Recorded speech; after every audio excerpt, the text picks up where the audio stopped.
What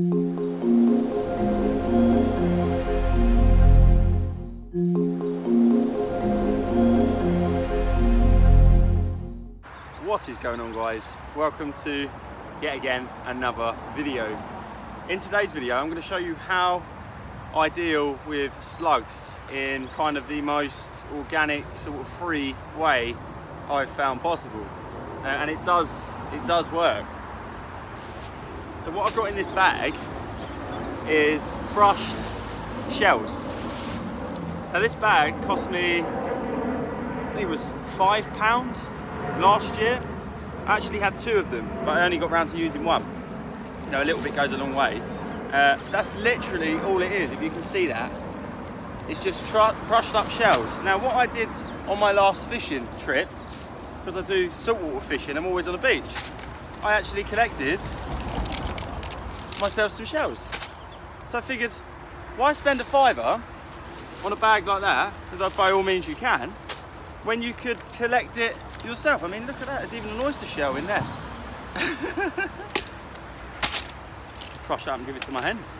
So all I'm going to do is smash these up, not into a powder, much like what, you know, this company have done. Just smash them ever so slightly, and what that does is it makes it really difficult for the slugs to penetrate them or walk over them, because they don't like the sharp edges.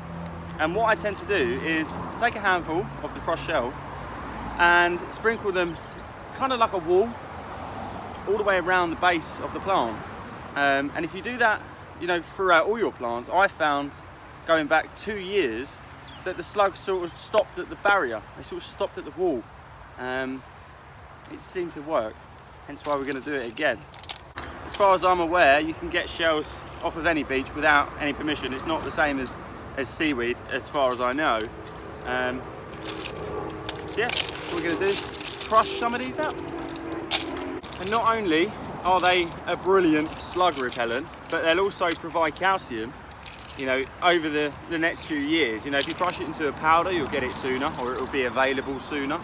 We're not looking to add calcium from shells, you know, solely. We can do that with eggshells, we can do that with fertilizers. This is purely just to keep the slugs' numbers down a little bit. Stop them munching through our plants. Take a slab, if you can see this, make sure I'm in shot. Take a few shells. Take another slab. I mean, by all means you can do this however you wish. And I just tend to just grind them up. You're not looking for powder, like I said, you're just looking for crushed shells.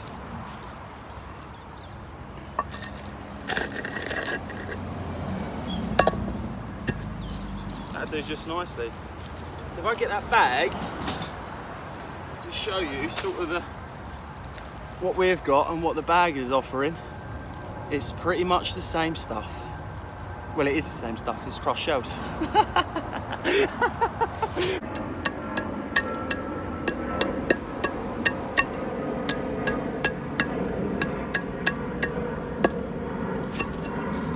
See, that works even better.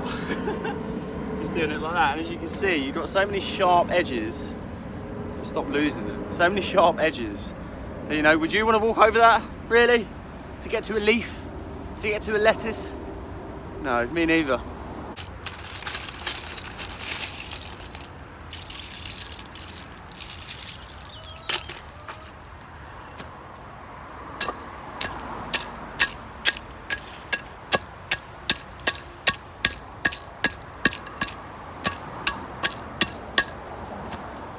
think I need a bigger slab.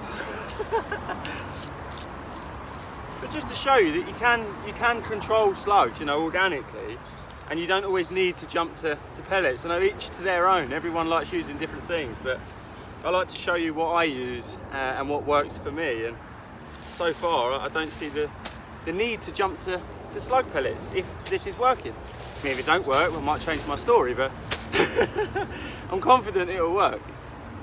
You can also use coffee grounds. You can use, I've seen in Wilkinson's in the pound shop, you can use copper tape. Now I've tried that before and it didn't work. I I've got two pots basically, large, you know, 30-litre pots filled with tomatoes, and yeah, I copper taped, you know, 2 wraps all the way around the container, and yeah, by that evening there was about 15 slugs all in the top. So I don't know if it's something I done wrong or didn't use it correctly, but yeah, shells all the way.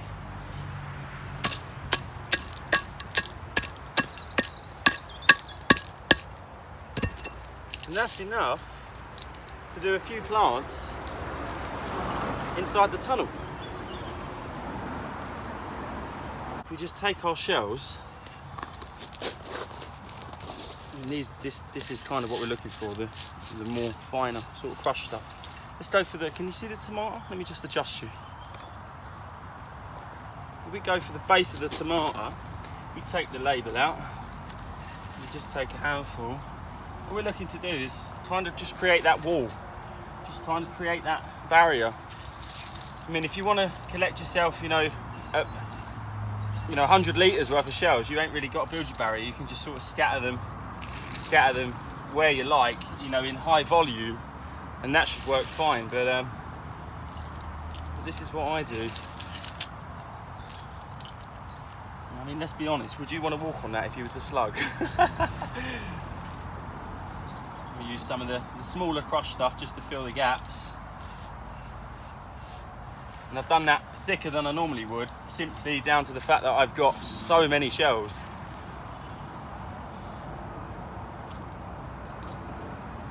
And the marigolds help as well. If you plant marigolds around your more vulnerable crops, lettuce, tomatoes, strawberries, the slugs tend to go towards the marigold instead of the lettuce, which is exactly what you want. So yeah, that's all I do. That's literally it. And I think that looks quite pretty. I'm very nautical anyway, so I love anything to do with the sea. And shells on an allotment serve a purpose, or multiple purposes. So but yeah, that's how we do it. And then we'll go in with some of the store-bought shells. In regards to the lettuce, rather than sort of build that barrier, I just think I'm going to scatter a few just to make it a little bit more difficult. And the barrier should really be, you know, along the edge of the bed where they're going to potentially enter the bed. But just a few of them scattered around will definitely slow down the slugs. But in regards to things like the tomato, which I don't know if you can see is already producing flowers, we really want to protect it, and everything we can, really. I mean, the marigold's absolutely fine. Let the slugs absolutely attack them. I'm not too concerned because it will keep them away from the food that we're going to eat. Just a few more on here should do the job. And like I said, a few more up the edge. And that's not going to harm anything that might come in here. You know, any cats or any children or any dogs, you know, it can happen.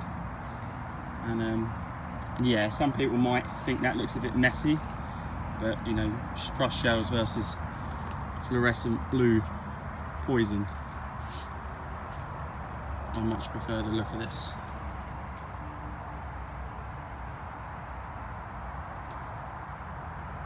On the other side of the tunnel is a bed that Kelly prepared. I'm reluctant to put any shells on there at the moment because she might have something else in mind. Possibly try some coffee grounds or something else. So yeah, I'll see what she wants to do with this one. Everything's a trial and an experiment, so it would be quite cool to do 2 different things, I think. If you're going to the beach this summer, don't forget to bring a bucket, not just for your sandcastles, but for your shells, and yeah, make some use out of them.